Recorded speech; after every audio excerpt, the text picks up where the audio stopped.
Hi friends, എല്ലാവർക്കും ഉപ്പും പുളിയും കുക്കിങ്ങിലേക്ക് സ്വാഗതം. ഇന്ന് ഞാൻ ഉണ്ടാക്കുന്നത് പരിപ്പും മാങ്ങയും മുരിങ്ങക്കായും കൂടെയുള്ള കറിയാണ്. അതെങ്ങനെയാണ് ഉണ്ടാക്കുന്നത് നോക്കാം. ആദ്യം ഒരു ഗ്ലാസ് പരിപ്പ് കഴുകി കുക്കറിലിട്ട് വേവിച്ചെടുക്കാം.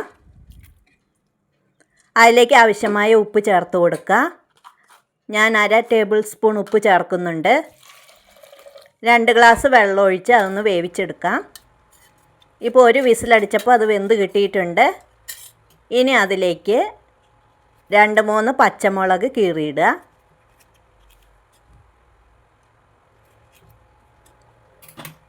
ഇനി മുരിങ്ങയ്ക്ക ഇട്ട് കൊടുക്കാം. മാങ്ങയും ചേർത്ത് കൊടുക്കുക. ഇതിലേക്ക് ആവശ്യമായ ഉപ്പ് ചേർത്ത് കൊടുക്കുക. 1/2 ടീസ്പൂൺ ഉപ്പ് ചേർത്ത് കൊടുക്കുന്നുണ്ട്. 1/4 ടേബിൾ സ്പൂൺ മഞ്ഞൾപ്പൊടി ചേർത്ത് കൊടുക്കുക.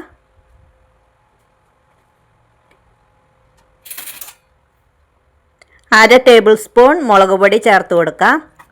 എല്ലാം കൂടെ നന്നായി മിക്സ് ചെയ്യുക. ഇനി ഇതിലേക്ക് വേണ്ടുന്ന 1 ഗ്ലാസ് വെള്ളം കൂടെ ചേർത്ത് കൊടുത്ത് ഇതൊന്ന് മൂടി വെച്ച് സിമ്മിൽ വേവിച്ചെടുക്കാം.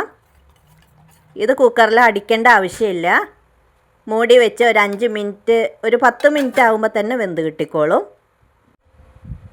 ഇനി അതിലേക്ക് വേണ്ടുന്ന അരപ്പ് റെഡിയാക്കാം. 1 കപ്പ് തേങ്ങ ഒന്ന് അരച്ചെടുക്കാം.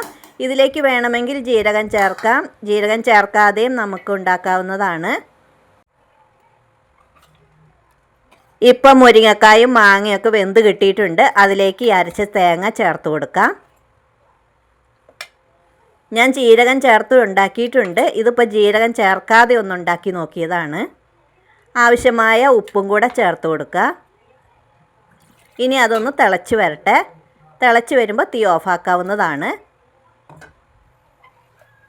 ആവശ്യത്തിന് വെള്ളം ഇപ്പോൾ ഒഴിക്കണം. ഇത് തണുക്കുമ്പോൾ കുറുകി വരും. ഇനി തീ ഓഫാക്കാം. അതിലേക്ക് കടുക് വറുത്തിടണം. 2-3 ടേബിൾ സ്പൂൺ വെളിച്ചെണ്ണ ചീനിച്ചട്ടിയിലേക്ക് ഒഴിച്ചു കൊടുക്കാം. അതിലേക്ക് 1/2 ടേബിൾ സ്പൂൺ കടുക് ഇട്ട് കൊടുക്കാം. കടുക് പൊട്ടി വരുമ്പോൾ 2-3 വറ്റൽമുളക് ചേർത്ത് കൊടുക്കുക.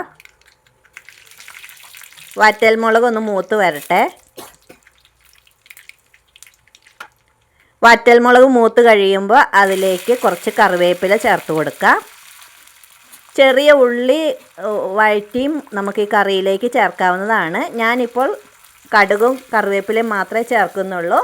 അതിനൊരു മണത്തിനും ടേസ്റ്റിനും വേണ്ടി 1/2 ടീസ്പൂൺ മുളക് പൊടിയും ചേർത്ത് കൊടുത്തതിന് ശേഷം കറിയിലേക്ക് ഒഴിച്ചു കൊടുക്കുക.